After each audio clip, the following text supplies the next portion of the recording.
Sir রুটি পচা মাংস, আপনি আমার দোকানে আসেন। মানুষের শরীরে একটা আলাদা গন্ধ থাকে না, তো গরু মাংসের আলাদা একটা গন্ধ আছে। আমি বরং ওই দোকানে গিয়ে দেখে আসি, দেখি আপনাদের মাংসের কি অবস্থা। দেখা মুন্না, স্যারের মাংসগুলো দেখা একদম টাটকা ফ্রেশ মাংস স্যার, নিলে আবার আপনি আমার কাছে আইবেন। দেখে তো ভালোই মনে হচ্ছে। ঠিক আছে, আমাকে 5 কেজি দাও। স্যারের একদম হাড় চর্বি ছাড়া অরিজিনাল মাংসগুলো পলিথিনে মাইপা মাইপা দিই। স্যার আমার কিন্তু আরো একটা সার্ভিস আছে, আমরা বিভিন্ন অনুষ্ঠানে বাসায় গিয়ে রান্না বান্না করে থাকি। আচ্ছা ঠিক আছে, আমার মাংসগুলো দাও। বাবা রান্না করার লোক লাগবে, আমার কাছে একটা ভালো বাবুর্চির সন্ধান আছে। কে কোথাকার বাবুর্চি? আজ এখান থেকে মাংস আনলাম না, ওদেরকে বলে বাসায় এসে রান্না করে দিয়েছে। ভালো আছেন স্যার? কালকে মাংস কেমন ছিল? মাংস খুবই ভালো ছিল, আমার বাবা মা খুব পছন্দ করেছে। তাহলে কন আজকে কয় কেজি মাংস দিব? আজকে আমি মাংস নিতে আসিনি, কাল আমাদের বাসায় একটা প্রোগ্রাম আছে, ভাবতেছি তোমাদেরকে দিয়ে করাবো। স্যার আপনি আমারে কন কিসের প্রোগ্রামে? আগামীকাল আমাদের বাড়িতে একটা জন্মদিনের প্রোগ্রাম আছে, তোমরা কি করতে পারবা? হ্যাঁ অবশ্যই পারবো। আপনি ঠিকানার নাম দেন। এই কার্ডে আমার বাসায় অ্যাড্রেস আছে, এখানে আসলে হবে। আচ্ছা ঠিক আছে, আমরা সময় মতো চলে আসবো।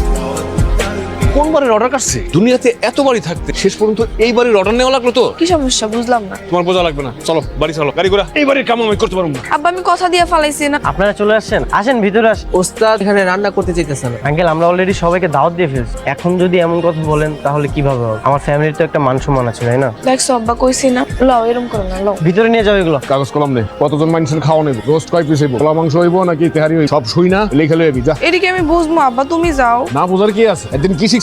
আব্বাই কইলো কি আপনি খাবারের কি কি মেনু হইব আর কতজন লোক হইব সব লিস্ট করে লই আইতে। ঠিক আছে, বাসার ভিতরে চলে আমি সবকিছু লিস্ট করে দিচ্ছি। আপনি কো মেহমান কয়জন আইব, খাওয়ানোর আইটেম কি কি হইব ওটা লিস্ট নিতে আইছি। রান্না কি তুমি করবে না অন্য কেউ? রান্না আমার বাপে করব। উনি কোথায়? ওনাকে পাঠাও। আমার বাপ একটু অসুস্থ তো, আমারে পাঠাইছে। এই যে লিস্ট করে রেখেছি, সন্ধ্যের মধ্যে কিন্তু রান্নাটা শেষ করতে হবে। আচ্ছা ঠিক আছে, আমি তাহলে কি যাই। ব্যাপার, তোমরা কোথায় যাচ্ছ? বাজারে যাইতেছি। তুমি আমার বাইকে ওঠো, আমি তোমাকে নিয়ে যাচ্ছি। 3জন জন যাবো? তোমাকে কে যেতে বলেছে? তুমি থাকো, আমি আর মোহনা গিয়ে বাজার করে নিয়ে আসছি। তাইলে কি আমি যাবো না? না তোর যাওয়ার দরকার নেই, আপনি তাহলে এনে খান, আমি বাজারগুলো কইরা নিয়ে আসি। আবারও আমাকে আপনি করে বলতেছো? বললাম না আপনি করে বলা যাবে না। আচ্ছা ঠিক আছে, আর কমো না। তুই যাস নাই মোহনের সাথে? না আপা তো ছোট স্যারের লেগে একলাই গেল, আমার নেয় না। ছোট সরকারা এইবারই পোলা। তুই ওর একলা দিয়ে দিলি? মামা মশলা দেন তো। কয় কেজি দেবো? দেন 10-20 কেজি দেন। আরে পাগল নাকি তুমি? এত মশলা দিয়ে কি গোসল করবা? তাহলে কত কেজি লাগবে? 1 কেজি হইলে। চাচা কেজি কত করে মশলা? 400 টাকা কেজি। কি কর? কারণ বাজারে তো 200 টাকা করে বিক্রি কর, নিমই না। হ্যাঁ নেক না, সমস্যা নাই তো, ওনাদের লাভ করতে হবে না। চাচা আপনি কি 200 করে দিবেন, নাইলে অন্য দোকানে যাবো। আচ্ছা দেন। 400 টাকার জিনিস 200 টাকায় দিয়ে দিল। ঝাড়ি মারলে দাম কমায়। তাহলে আরেকটা ঝাড়ি দিত, ফ্রিতে দিয়ে দিত। ছেলে কোথায় তোমার? আছে হয়তো কোথাও আশেপাশে। ছেলেটা কোথায় যাই না যাই ইচ্ছু বলে যায় না।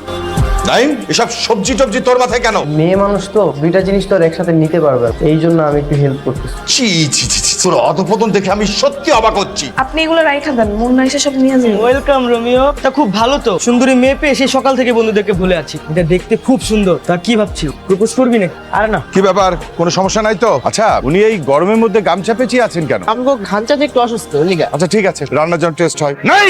আমি এই শিক্ষা দিয়েছি। কি হলো রে মুন্না? চল তো দেখি। বাবা আমি ওকে ভালোবাসি। চুপ, আর একটা কথা বলবি না। এই মেয়ে, তোর সাহস কি করে হয় আমার ছেলের দিকে নজর দেয়ার? তোর এত বড় দুঃসাহস হয় কি করে? ছোট লোক, খাবার তো স্বামী। ভুল করে হলেও আমার মেয়ের গায়ে হাত দিবি না। তুমি? বুঝতে পেরেছি, তাহলে এই নাটকের আসল গুরু হচ্ছে তুমি। ছোট লোক মেয়েটা তোমারই মেয়ে। ছোট লোক আমার মেয়ে না, ছোট লোক তুই। সামান সম্পত্তির লোভে ভাই হয়েও তুই গত 20টা বছর আমার কোনো খোঁজ খবর রাখিস না। আমি যদি চাইতাম এই বাড়ির অর্ধেকটা আমার হবে, কিন্তু আমি কোনো দাবি রাখিনি। আর তুই বলছিস আমরা ছোট লোক? বেঈমান কথা। আমরা যদি চাইতাম আমরা এই সবকিছু ফেলে দিয়ে চলে যেতে পারতাম, কিন্তু আমি যাইনি, কারণ তোর সম্মান নষ্ট হবে। তুই আমার ছোট ভাই। চল তাড়াতাড়ি রান্না শেষ করে মেহমানদের খেতে দিতে হবে। মোহনা তোর কাজিন হয়, তার মানে মোহনার বাবা তোর বাবা দুজন সৎ ভাই? হ্যাঁ। সত্যি মোহনার বাবা মানে তোর বড় চাচা খুব ভালো মনে মান। আমাদের বাড়ির অর্ধেকটা তোমার বাবার নামে লিখে দিবে। কি কও সত্যি? হ্যাঁ সত্যি। বাবা আরেকটা কথা বলে, তোমাকে তার বোমা বানাতে। চলো।